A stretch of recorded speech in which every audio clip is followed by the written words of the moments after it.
So I'm here with Candace Klein, who's the founder and CEO of Somolend, and also previously the founder of a very cool organization, Bad Girl Ventures, which is the name I just love saying.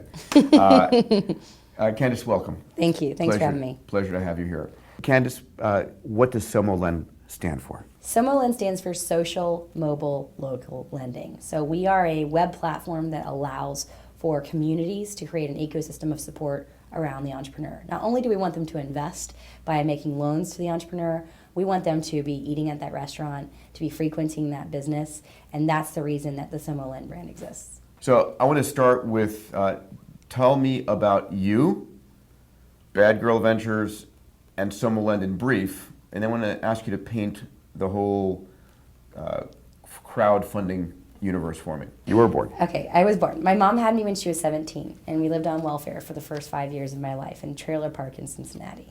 I always tell this part of my story because my mom now leads multi-brand marketing for Procter & Gamble. She worked her way up through customer service without a college education. She's my number one role model.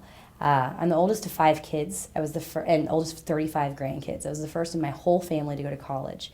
I went to Northern Kentucky University, where I earned 4 bachelor's degrees in marketing, management, political science, and communication. I wanted to get 4 degrees because no one ever had, and I wanted my sisters to see that somebody could do it.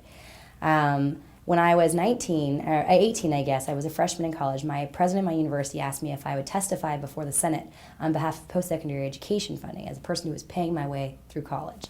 And so I went and I testified, and that year we secured $25 million in faculty pay increases for my university. And I saw the impact that one person can have on changing lives through public policy. In 2002, I decided that I was going to make a life out of changing lives through public policy. So I had a press conference, and I announced a 25-year campaign for governor. And at this press conference, one reporter showed up, and he called me quite precocious, but I do have evidence. And so I did this for several reasons. First, it's a great icebreaker at parties. But second, it keeps my eye on the prize. It helped me to have a lighthouse, so that I always was making the right decisions for the right reasons. I wouldn't take a job for the money necessarily. I wouldn't go down the wrong path because if I wasn't changing lives through public policy, I wasn't doing the right thing. So I graduated from college in 2003 and wanted to go to law school. I was accepted to Boston University and the University of San Diego. I chose San Diego for the weather. I packed up my Geo Metro to drive across the country. And in April of '03, I was diagnosed with ovarian cancer. And so I had to stay home and go through surgery and treatment. I had to move back into my parents' house, into my baby sister's Barbie bunk bed, which was a horrible blow to the college-grad ego. And I said the $35,000 I had saved up for law school I spent on medical bills. I had no money. My first job out of college was as a lobbyist for my local Chamber of Commerce. And I went to my boss, Gary Tobin, who's now the president of the LA Chamber. And I said, Gary, I want nothing more than to go to law school, and I can't afford it. And he said, we don't offer tuition reimbursement. I don't know what to tell you. And I said, you don't have to pay. I just have to go for free. Let's figure something out. And so he said, okay, well, I'll set up a meeting with you and Jim Vitruba, the president of your university. You certainly earned one meeting with him. So I met with Jim Vitruba, and he said, you know what, there's a woman on our board of regents who's really promoting women's issues and causes. I'm going to set up a lunch with her. Her name's Alice Sparks, fitting name for her. And so I met Alice for lunch, and I told her my whole life story, woe is me, and she said, I don't care. I don't care. We all have a past. I don't care what your past is. What's your future? And I said, well, that's easy. I'm going to change the world. And she said, how? And I said, well, I have a plan. First, I'm going to understand the law. Then I'm going to run a successful business. Then I'm going to teach others how to run successful businesses, and then I'm running for governor of Ohio in 2027. And she said, well, okay, I'm going to pay for you to go to law school. So this woman I had never met, after a 1-hour lunch, paid $40,000 for my law school education. And when I asked Best her... Best investment she ever made. She says that to this day. When I asked her, how can I ever repay you for this gift? Mm-hmm. She said, find a way to invest in women, period. So I went to law school at night. I worked during the day for a venture firm as an analyst for their mezzanine debt fund. They never once invested in a woman-owned business. And when I asked why, my boss said, why bother? They don't come forward, or if they do, their business plans are half-baked, or their growth strategies aren't aggressive enough. And I thought, ouch, that means it's our fault. And so I started practicing law, and all my clients were women-owned businesses. And they couldn't find funding, and I said, it's your fault. And so I thought, I need to help them. That was why I started Bad Girl Ventures. Now you know, from Bad Girl Ventures, I started Somolend. So now fast forwarding to Somoland. Actually, no. Bad Girl Ventures. When I started the company, I launched the business, and the next day it was on the front page of the newspaper. And my old law firm said, I came into work the next day, and they said, change the name of your company. And I said, what? And they said, your job is on the line. You're working for the most reputable law firm in the city, and we do not want a bad girl on our payroll. And I said, okay, let me sleep on it. And I came back in the next day, and I said, you know what? I'm putting my personal and political capital behind this brand. I'm not changing the name. Go ahead and fire me. Let's see what the media does with that. They didn't fire me. And so that was just, kind of a fun little jab. But what I did do is I started a focus group with my mom at Procter & Gamble. And I said, what kind of woman are we tapping into with Bad Girl Ventures?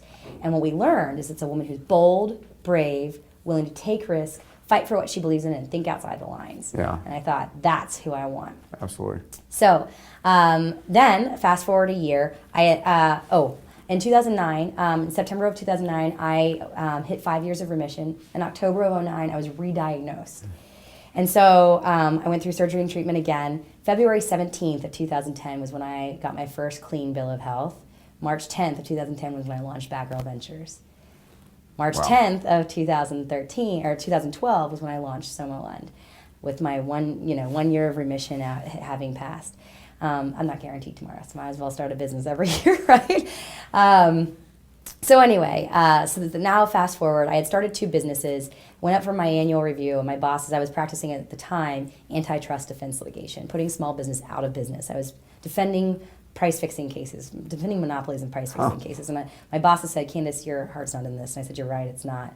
And they said, well, what do you propose we do? And I said, get me out of this. And they said, we can't, you keep winning your cases. And they said, so what do you propose? And I said, well, I've just had 2 babies. Their names are Bad Girl Ventures and Somoland, and I'm taking maternity leave. I'm taking 8 weeks off. I'm going to fail fast, fail forward, and one of 2 things will happen. In 8 weeks' time, I'll either come back and grovel at your feet and beg for my job back, or I'll walk away. So in 8 weeks' time, I went to my bosses, and they said, so what happened? Did you fail or did you succeed? I said, well, if you look at it on the spectrum, I'm closer to success. I haven't made any money yet. And I don't know how I'm going to pay my bills, but I'm going to walk away. And they said, okay. And so I went 6 months with no income. My mom took a credit card out in her name to pay my bills. My landlord forgave rent for 6 months. I mean, huge risk. And then I raised $300,000 and started the Somoland's journey. And a new law firm picked me up. That new law firm was the boss. So when I started Somoland, he said, Candace, this is a really cute idea. He said, but you're violating federal securities laws, and so we're not going to represent you. And I said, well, Walter, you're fired. That's the wrong answer. That's the C answer, the lazy lawyer answer. The B answer is there are loopholes or exemptions, and we can work our way through those. We're lawyers. That's what we're paid to do. The A answer is let's just go change the law. And he said, good luck with that, Mrs. Smith. And so I packed up my bags and I went to Washington, D.C., and I camped out in Congressman Patrick McHenry's office and Senator Merkley's office. And along with 4 other entrepreneurs, Jason, Zach, Woody, Vince, and myself, we drafted the framework for the Jobs Act. I'm a securities attorney by trade and was cutting my teeth on the law by representing Prosper Marketplace when they were shut down by the SEC back in 2008. And learned what they did well and what they did poorly, but really appreciated their mission of democratizing access to capital for the consumer. Started practicing law in 2007, 2008, got really frustrated. I was practicing securities law, so I represented startups and banks, never the two shall meet. And so I thought, well, there's something very wrong here. So I became obsessed with alternative forms of finance. I studied everything from Grameen Bank in Bangladesh to factoring to merchant cash advance to peer-to-peer lending, and decided if the banks won't lend, I'll just be the bank. Can't be that hard, right? And so it's harder than you think. But I started Bad Girl Ventures in March of 2010 at something called Ignite Cincinnati, which is similar to a TED Talk. And I started my business with $500 check, and I said, I'm starting a microfinance organization that is going to invest solely in female founders, and asked for help and had 180 phone calls in 24 hours from CEOs of banks and VCs and angel funds, and thought, oh my God, what did I do here? So Bad Girl Ventures is a 501c3 nonprofit organization that provides education, training, and financial resources in the form of low-interest loans to women-owned startups. In order to be eligible for those loans, though, the women have to go through 9 weeks of training with my team and has to learn how to improve their credit score, draft their business plan, financial statements, legal structuring, and there's homework due every week. So by the time they graduate from my program, they've completed a business plan, a marketing plan, an operating budget, financial statements, an SBA loan application, and their credit, personal credit, has improved on average 28 points. So we like to say they're very nicely packaged with a hot pink bow to walk into any bank and get a loan. I started off as a direct investor, an angel investor, if you will, and invested in 55 companies myself. But I had 3,000 women-owned businesses apply to come through my program in the first year of operation. 3,000, that's in amazing. Ohio, In just in Ohio. the state of Ohio. And so I thought, okay, there's way too many opportunities here. I'm never going to be able to invest in all of them. And just saying, no, I can't help you wasn't good enough. And so I thought, okay, what am I witnessing at BGV? A few things. First, deal flow. There was too many deals and not enough capital. Second, I was using behavioral underwriting rather than FICO-based underwriting. And so I wasn't looking at FICO score. I was watching, do they turn in their deliverables? Do they build their customer base over 9 weeks of time? And I invested solely based on behavior. And most of the women I invested in had poor FICO scores, but I've had 0% default over a 5-year period now. And so 0 late payments. And so there's something to my underwriting. Third, I noticed that these women started making loans to each other under the table, which is great. It's going to help them get money, but that would never help them become bankable because there was no way of tracking the data of the repayment of those friends and family loans.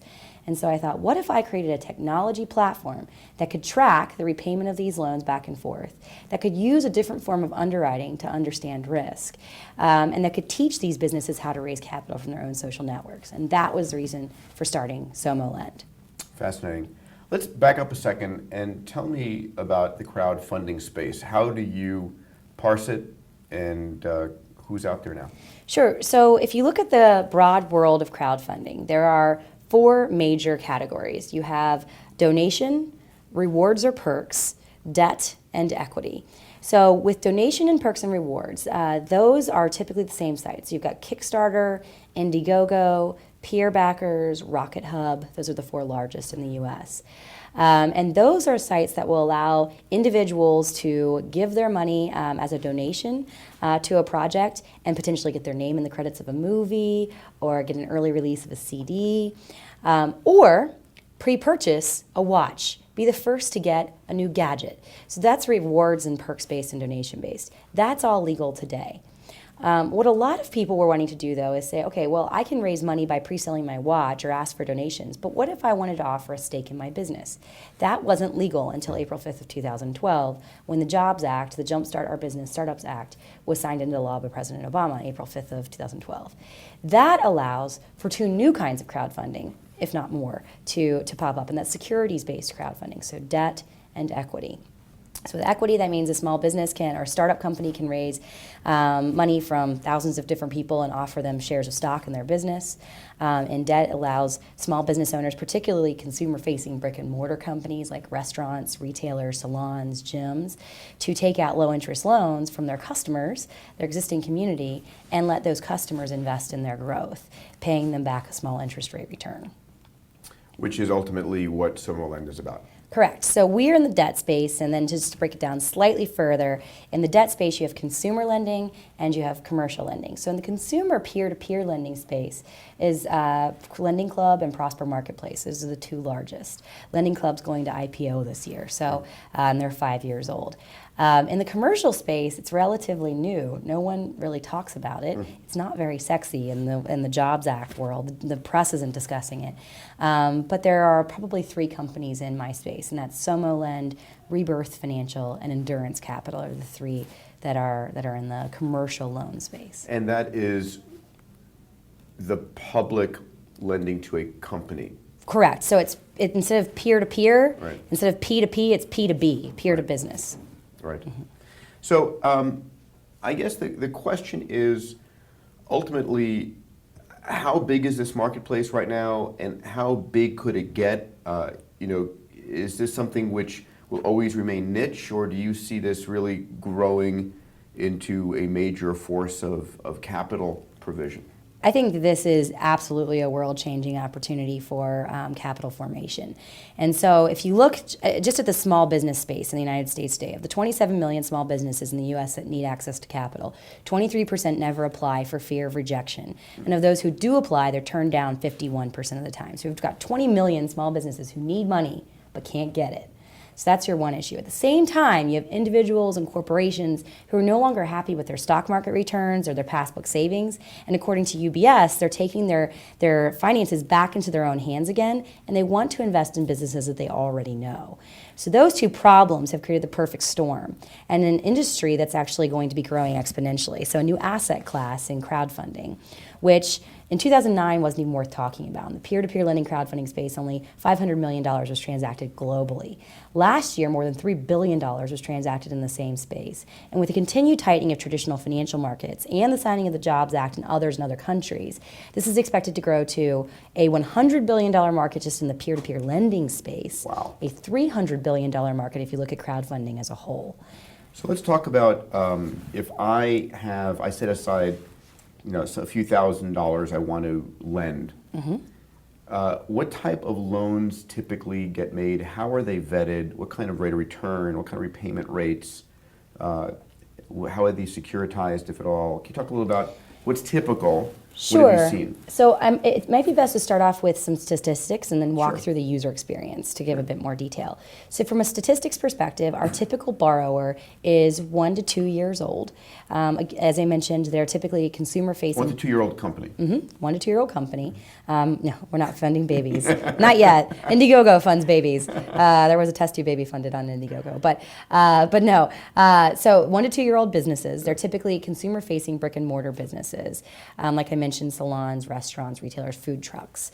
They're typically seeking capital. $157,000 is our average loan request. Okay. And they're usually seeking that capital for operations, equipment, and inventory in that order. And the average funded loan right now is about $50,000. And the average interest rate return on our platform is 7 to 10%. So people are getting 7 to 10%. If I have money to loan, I have two options: put it in the bank for like 0%, Right. or put it through, for example, SomoLend and get 7 to 10%. Yep, in a yield-starved market, this is actually a very attractive new option. And how long has SomoLend been operating like this? So SomoLend as a company is almost 2 years old, but as a website, as a working technology, we launched on May the 11th of 2012. So we're almost 1 year old as a technology. And what has been the repayment rates that you've seen at SomoLend? So typically the term is 2 to 3 years for the loan, and we have a very simple product. So this is a standard term note that the borrower begins paying 30 days after they get the award, and they pay on a monthly basis. And they're paying interest only? No, they're paying principal and interest. So it's very simple to understand from the lender's perspective. The borrower typically has anywhere from 7 to 20 lenders for that loan, though. So for the borrower, they can raise money from 20 different people at 20 different interest rates and not have to keep track of that. They make one monthly payment into SomoLend, and we manage all of those lenders for them. So we're the payment facilitator. We manage all of the collection back and forth. We set up an escrow account for every lender, so that lender can just watch the money come back into their account. And so what has been the performance over the course of 2 years? So we are very proud to report that we've had 0% default, 0 late payments. Now we are That's amazing. How many loans have been done through this process? So we've done just under 200 loans so far. Statistically significant? Yeah, statistically significant. We've lent just under $5 million on the platform so far. And so it is significant. And we actually have good news. We're not the first to market in the world. We're the first to market in the U.S. But Funding Circle and Ox Money are both very similar platforms in the UK and Germany. And they've both been around for 5 years. The default rate on Funding Circle is at 1.7%. The default rate for banks in the United States is 1.8. So the crowd is doing better than banks are right now. I love it. So if I wanted to make money through you, loan through you, which I actually do. Oh, please do. Yeah. Do you vet the lender, the borrowers, and do I choose among them? How does that work? Sure. So let's walk through the user experience. When the borrower sets up an account with us, they first start out by filling out the equivalent of an SBA loan application. Before they give us any proprietary information, they set their own privacy settings. So they can say, I only want banks to see my application, or I'm fine with the world seeing it. Now, let's say their parents sign on. They said they only want banks to see it. Their parents can only see that they have an application. They have to request it, and the borrower can give one-off access to peers. So their competitors don't have access to their information. But once they've set their privacy settings, we pull a criminal background report and a credit report for every owner in the company who has 20% ownership or more. We require that they upload a business plan, 3 years of financial statements. We actually now have a relationship in place with Intuit, so we're actually pulling their QuickBooks data automatically for them. And we look at 34 data points. We actually look at 217 data points, but 34 of them matter. And we look at everything from debt to income ratio and current ratio, management experience, NAIC code, geography, FICO score of the owners, but that's actually a very small percentage for us. We then look at consumption data. So we look at their utility, telephone, and water consumption, not the payment of bills, but rolling consumption over a 12-month period. This tells us if they turned their lights off in the month of December, or if they had a spike in production. It helps us to understand whether or not they have a consistent business. Are they stable? Are they stable? Yeah. Because they could be paying their bills every month and you wouldn't know that. And then finally, we look at their social reputation. So we look at their clout score, we look at their online presence, their Yelp reviews, we look at how many connections they have online and how close are those connections in geography to the borrower. One of the things that we've learned is that our borrowers have very high clout scores. What that means is they care quite deeply what the public thinks of them. So if they don't pay a loan on our platform, that's actually public information. It's publicly indexable on Google. And so they're more likely to repay a loan on our platform than they are to repay a loan to a bank. Sure. Because there's social implication. And what percentage of borrowers do you reject? So we don't reject any borrowers right now. Let me clarify that. We do have a fast red flag rejection process, and that is if they filed bankruptcy or foreclosure in the past 12 months, or if they've lived in more than 3 residences over the past rolling 12 months. Mm-hmm. Those are all red flags to us that we don't believe that they're stable enough to borrow on our platform. But everything else, we actually, so after we run them through that 34 data point algorithm, we drop them into a 1 to 5 star rating system. We don't share this with the lender. We only share it with the borrower. So we tell the borrower automatically on a 1 to 5 star rating system, here is what you rated. This means this is what you would otherwise be eligible for on the open market. So a 5-star borrower would be eligible for $1 million at 3 to 7% interest for up to a 5-year term. A 1-star borrower would only be eligible for up to $5,000 for up to a 6-month term at 18 to 22% interest, a personal credit card. Yep. So that way we help them set their expectations. Next, we ask them to upload any videos or photos, their story, any incentives that they would like to accompany their investment levels, and we ask them to set their own term and their own interest rate range. So the borrower is in control of the interest rate after they know what they could get on the open market. So after all that's done, and I apologize to walk through the process. That's great. Now we go to the lender side. So you, Peter Diamandis, wants to make a loan on our platform. You sign up as a lender, and assuming today that you're an accredited investor or a friend or family member of a borrower, you're taken to a platform that asks you to tell us your preferences. So you tell us the types of industries you're interested in, the risk you're comfortable taking, the geographies that you care about, if any. And then we only send you those borrowers that meet your very specific criteria. It's set up like kayak.com. Mm-hmm. So you can see the borrowers you like, and then if at any point in time you want to broaden or tighten your search, you can do so on the left-hand side of the screen, just like on Kayak. Right. So you can click on that borrower, you can see where they're located on map, their phone number, their email address, all their contact information. You can also see their video, which is typically a 2-minute video, their story, their incentives. So it feels like Kickstarter, Indiegogo, but then as you click on I'm interested in making a loan, you then have access to their business plan, to their financial statements. You can communicate with them at any point on the platform, at any point in time. You can make the loan offer on the platform. And do you set the interest rate as the lender? The borrower sets the interest rate. So the offer is, I'm willing to take this much money at 8%? No. So the borrower says, I'm looking for $100,000 for a 5-year term at 3 to 7% interest. You can say, okay, I'd be willing to invest $5,000 on a 5-year term, but I want 12% interest. The borrower can say, I'll take 10. You can negotiate that. So there's a negotiation takes place, and we meet in the middle. That's extraordinary, and it seems like a far more valuable filtering process than banks typically do. So let's talk about the person who wants to use SomoLend to fund their company. You said before it's roughly $150,000 average loan. Yep. What are some of the high loans and low loans that you also see? Well, we funded ourselves on our platform, and so we raised $2.2 million on our platform. Fantastic. From 30 different lenders. We've eaten our own dog food. Awesome. And it tasted bad in the beginning and got better, I guess, as we learned. So we're the highest raise on our platform. Okay. We did have a $400,000 raise with a company called Pet Brosia. Pet Brosia, which is a horrible name for a company. It's a pet food company. I could guess. It came from a former executive at Imes.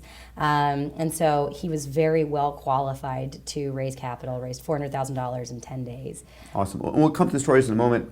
If I'm watching this video, if I'm reading about this in the blog or in the book, and I wanted to use SomoLend, what's your advice to these individuals so that they actually maximize their ability to raise money they want? Sure. Well, the first thing that I would always recommend to business owners is to think about how much you actually want to raise and think about the lowest possible goal. A lot of times people come in and say, I have an idea, I want $1 million. No, that's the wrong answer. What you should be looking at is what is the smallest amount of capital that I need to raise in order to hit my very first milestone. Because there's nothing saying that you can't raise more money than what you set out as your goal. What we've learned is that investors through crowdfunding platforms want to see, everyone wants to date the football player because everybody wants to date the football player, right? So we like to invest in success. So if your goal is $10,000 and you've raised 50, that is a rocking success. If your goal is 50 and you raise 10, you're not going to raise the other 40. So think about the smallest possible goal that you can raise. Plan in advance. So if you're going to do a 45-day campaign, which is the average... and you can oversubscribe? You can oversubscribe, yes. Okay. And there is no limit to oversubscription right now. That may change with law, with the Jobs Act, but for today, there isn't. So the next is if you're going to run a 45-day campaign, which is the typical campaign on our platform, I would encourage you to spend the first 45 days beforehand setting up. So this is not if I build my platform, if I build my campaign, people will come. No.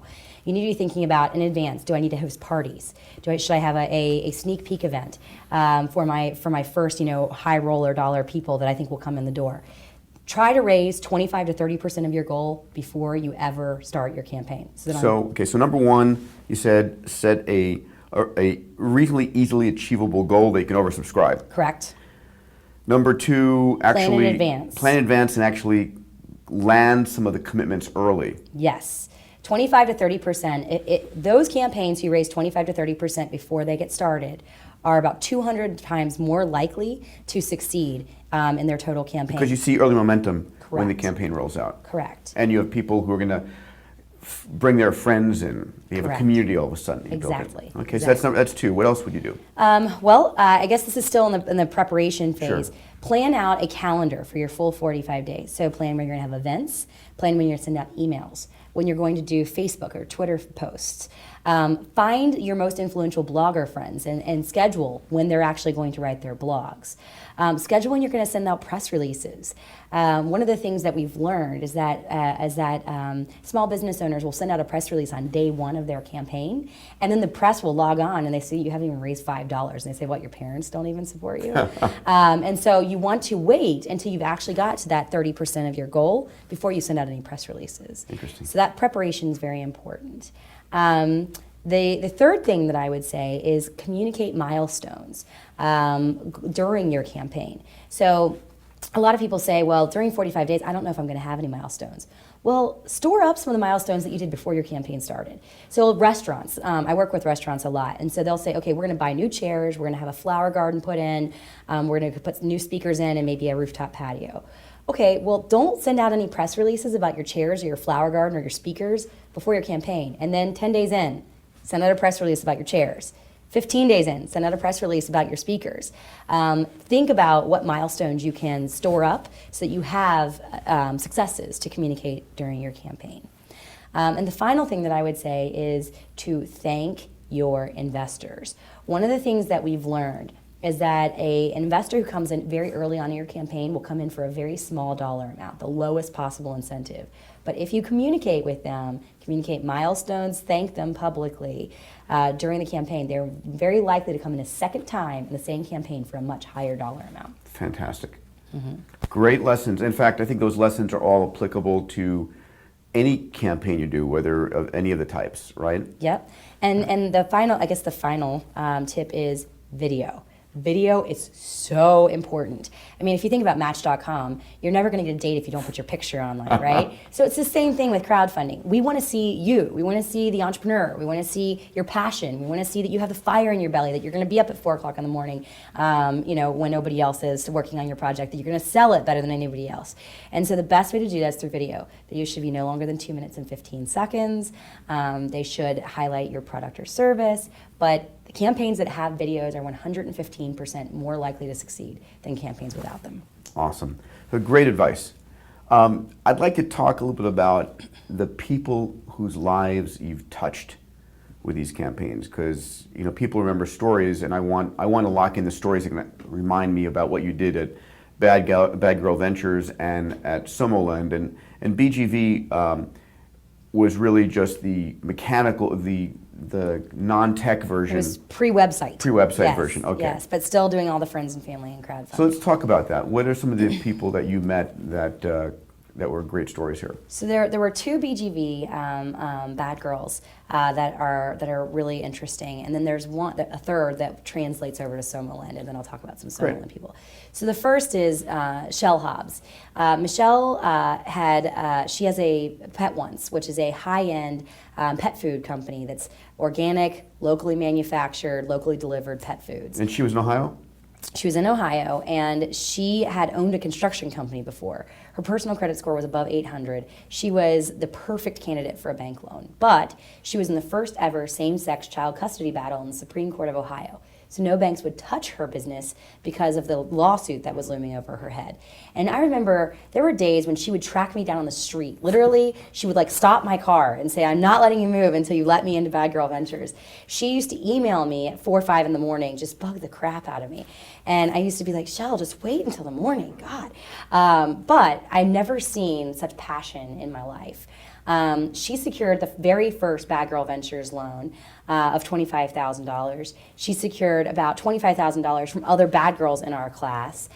She opened her first store. She's now opened 5 other stores. She's now self-funding all of her future stores. And that's the beautiful part. The sad part is that she lost her daughter in that Supreme Court battle at the exact same time. And so, years later, it's now 3 years later, she and her business partner and new life partner just had twins. And so literally, she's not only a successful business owner, she's one of my very close friends. That's awesome. Rosie Dean is the second. So our oldest bad girl is 82. Our youngest bad girl was 9. And Rosie Dean is a turkey farmer. And so Rosie Dean is the 9-year-old. The 9-year-old turkey farmer, yes. And so I met her at a magazine launch, and she was one of the panelists on a local farming panel with her dad. And and she was just the most articulate person on the panel. It was a bunch of farmers. The most articulate 9-year-old turkey girl farmer. Yes. On the. Wow. And so I raised my hand and I said, "Okay, this all sounds, nice and rosy, but what is the downside of local farming?" And she said, "Well, when your manufacturers go out of business, it breaks your heart because they're your neighbor." And I thought, this little girl is profound. So I walked up to her and I said, "Rosie, I don't know if you've talked to your dad, but if you're 51% owner of your company, you could be a bad girl." And she said, "Tell me about this bad girl." And I told her about Bad Girl Ventures, and she said, "Dad, what do I need to do to be 51% owner of the company?" He said, "Well, Rosie, you're 100% owner. They have a pig farm." He said, "You're 100% owner of our turkey farm." And so she said, "I'm 100% owner of a turkey farm." And I said, "Well, you should apply." That night, she applied for Bad Girl Ventures. She went through our 9 weeks of training with her parents, and she actually won our $25,000 loan from that program. She also raised another $15,000 or so from our peers. We have Kroger has a food fund and others. And she is making more money now than most of my other bad girls combined, and she's in the 4th grade. The cute part is at graduation. She's in the 4th grade. 4th grade. What was really cool though was at graduation, her little sister Lily came up to me and Miss Candace picked me up, and so I picked her up and she said, "I have a business idea." And I said, "What's your business idea?" She said, "I want to run a daycare." And I said, "Okay, Lily, let's give it one more year." But the cool part is that she's already thinking like that. You know, I mean, these are future, you know, Fortune 100 CEOs. Yeah. So she's amazing. Yeah. That's awesome. Yeah, she's amazing. And then the third is Robin Gentry. And Robin Gentry, she is a 4-star chef, and her father had a severe head injury and was sent to hospice in the home and given 6 months to live. And she came home from work one night, and she was feeding him his feeding tube formula, and she looked on the back of the can, and it was all high fructose corn syrups and sugars. And she said, "Oh my God, I'm killing my own father," because the sugars were making her father aggressive. So she said she went to bed that night and said, "I refuse to feed total strangers in my restaurant better than I feed my own father in his dying days." She quit her job, she got her master's in holistic healing, and she designed an entire line of feeding tube formulas specifically to his symptoms. She expanded her father's life by 3 years. His doctors to this day say she saved his life. She came to Bad Girl Ventures having done nothing with this amazing elixir that she created, functional formularies. She had a recipe book and an article that was written about her in a local paper. And my board said no, but I said, this girl's got something. So we let her into the program, and in 9 weeks, she developed a 77-page business plan that she updated about 25 times. She secured a co-packing agreement with Dorothy Lane Markets and Whole Foods. She got she was endorsed by the Block Cancer Research Center out of Chicago, and she raised $100,000, 25 through me, through Bad Girl Ventures, 5 through Sam Adams, who's a partner of ours, in a program called Brewing the American Dream, and the remainder through her friends, family, and community. She was the reason I started Somoland. Wow. You saw the power of the community to... Yes. And now her product is in all Whole Foods across the country 2 years later. But her product hit the market 16 weeks after walking in our doors. And so it's amazing what can happen. Any particular stories out of Somoland? And I know that you know the lives of the women in Bad Girl Ventures better than you did. Well, it's just with any time you move onto a technology platform, you know your borrowers slightly less. But I'll tell the story of Candace Peters. Besides her fabulous name, she has a company called Hyde Park Body Boutique, and this was a yoga studio. And she wanted to expand to do spinning. And this is also in Cincinnati, Ohio, but she wanted to call her spinning studio Spincinnati. And she needed $15,000. And she was turned down by 16 separate banks. She applied for 16 different loans, was turned down 16 different times, and was literally just fed up. And she came to Somoland, and in a period of less than 30 days, she raised $15,000 to buy her spinning bikes. She opened up her first studio. She's now opening her third studio, and this has been in 1 year. And every time she comes back to Somoland because she had a much more positive experience with us than she ever did going the traditional path.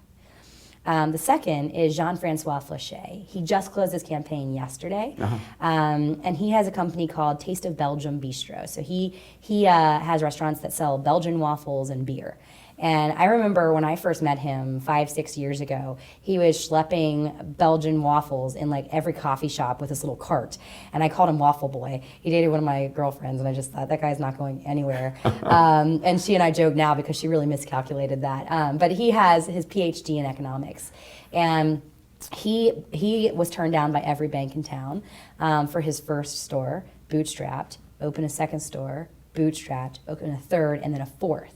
He's now ready to open his fifth, and he said, I do not want to go to banks. He can get a bank loan now, but chose not to. Instead, he said, I'm going to go to my customers, and I'm going to let them invest in my growth. I'm going to let them grow as I grow. He raised over $100,000 in about 10 days with a campaign on our platform, is opening that fifth location with his customers' funding.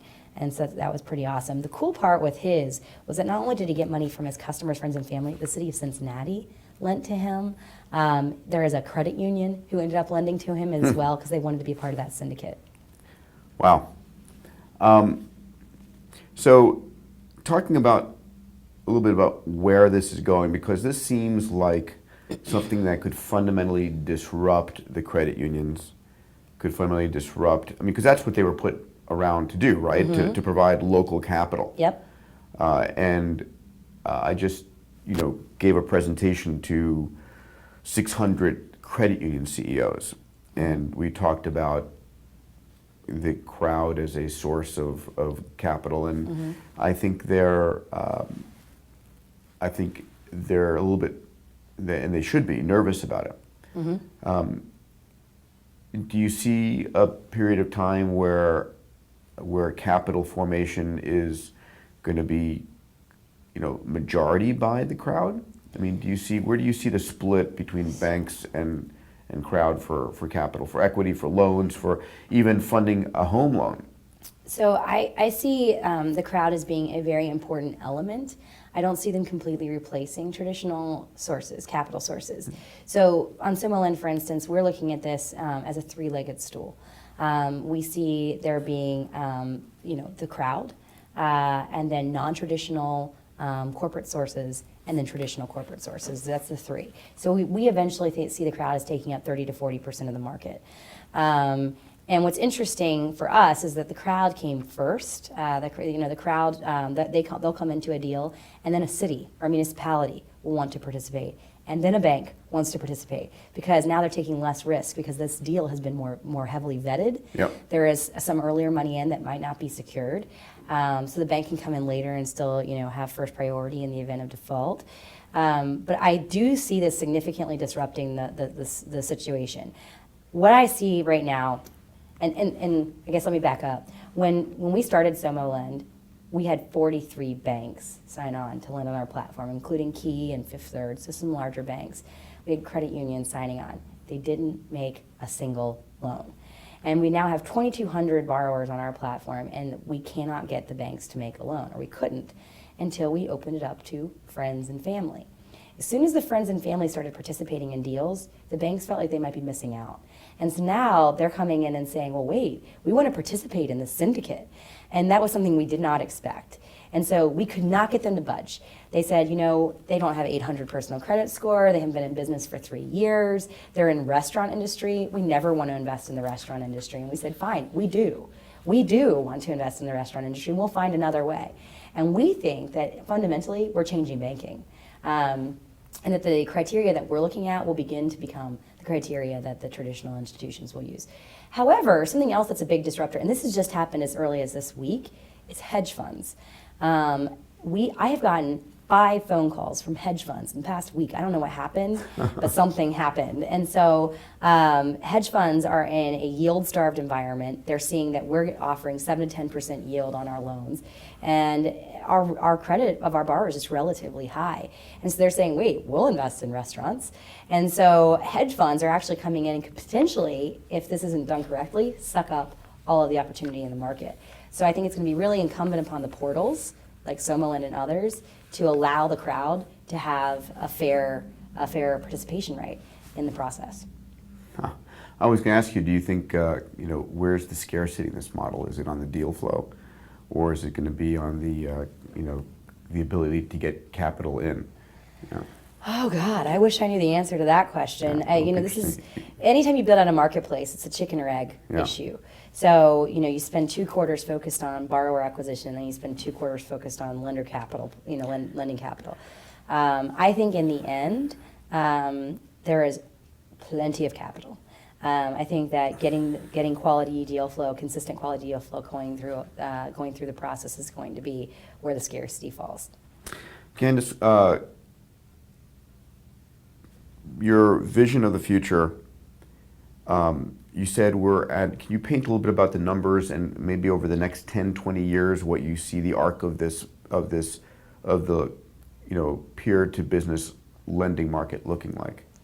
Well, so I mentioned the overall market. I believe within the next 3 to 5 years will be that 100 to 300 billion dollar market. 100 of that being lending, being the debt side of things.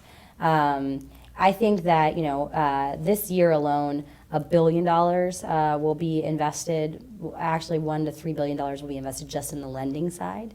And that will be growing exponentially. I think it'll be 5 billion in 2013, 15 billion in 2014, and will continue to grow. For our company, it's really difficult still to tell because of the Jobs Act. We are only 2/3 of the way there. We've got banks and we've got friends and family and accredited investors. We don't have the crowd yet. And so the crowd hasn't been legalized. The regulatory and framework still hasn't been passed by the SEC for crowdfunding. You speak about the Jobs Act not being finished. Right. What's the last part? How likely is it to happen? Talk about that. So on April 5th, 2012, President Obama signed the Jobs Act into law. In that piece of legislation, there were two relevant pieces of the bill, Title II and Title III. Title II allows for general solicitation as long as the investors who invest in a deal are accredited investors. And so you could take out an ad in the New York Times.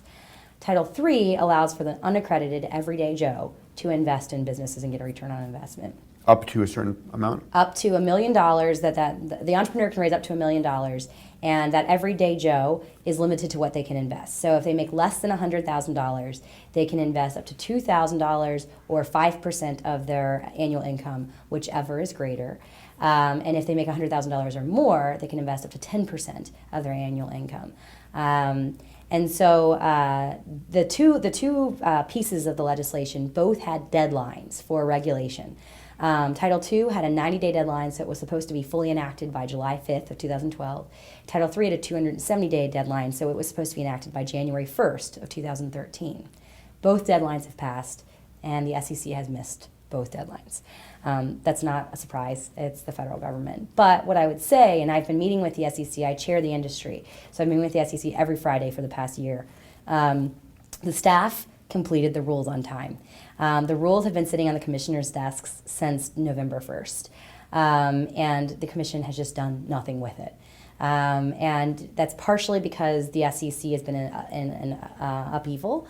Mary Shapiro stepped down. She was a huge opponent of crowdfunding. Elise Walter was appointed in her place, and she was a wild card. We couldn't tell where she stood. Now Mary Jo White has been confirmed to replace Elise Walter, and Commissioner Paredes is term limited out later this summer. With each of those commission changes, there's been a changing in staff, and so it's been a bit of an upheaval. What I can say is that the rules are drafted. They're sitting on the commissioner's desk, and so my call out is always to Mary Jo White: just call them forward for public comment. Should she call the rules forward for public comment, that requires at least 90 days for the public to be able to send in their comments, probably another 30 to 90 days for the commission to come out with their final rules. So making this go out now, assuming she does this today, so that's May, June, July for public comment, August, September, October likely for the final rules to come out. So if those come out in October, November, then FINRA has their period of time to draft their licensing requirements and registration requirements, which could take anywhere from 30 days to 6 months. So the earliest that we could see crowdfunding fully implemented would be January of 2014. Anywhere from January to June of 2014 is what I think is realistic at this point in time, and it could be later. Candace, I love your story, but I love your spirit more. Thank you. Thank you so much. Thank you for having me.